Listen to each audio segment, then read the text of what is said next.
Most of the time, I model and teach a centered and balanced use of all 4 fingers. Rudimental drumming, however, has playing extremes that require modifications. We can keep all 4 fingers on the stick, but emphasize the use of the front 2, middle 2, or back 2 fingers to play in a healthier or more efficient way. Front finger emphasis is the most common modification.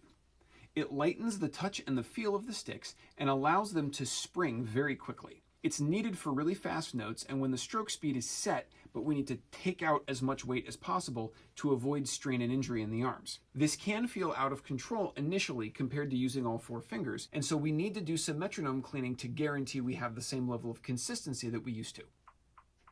For example, in an 8s exercise, I can play at 100,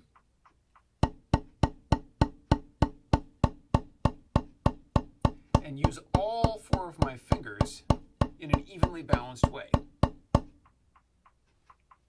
At 140, however,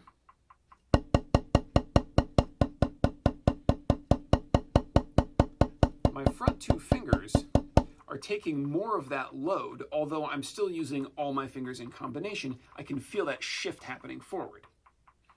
Up at quarter note equals 180,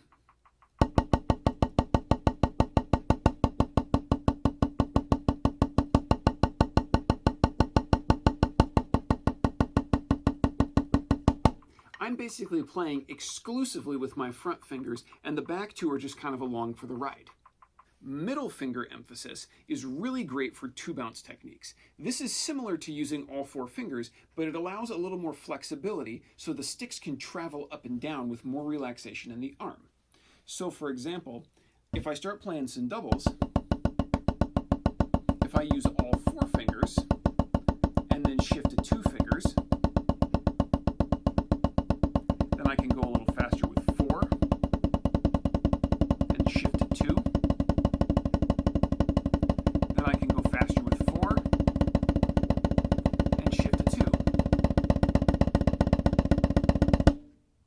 It doesn't look very much different, but releasing the load from my outside fingers loosens and relaxes my whole arm, which allows me to play faster and healthier with a lot more comfort.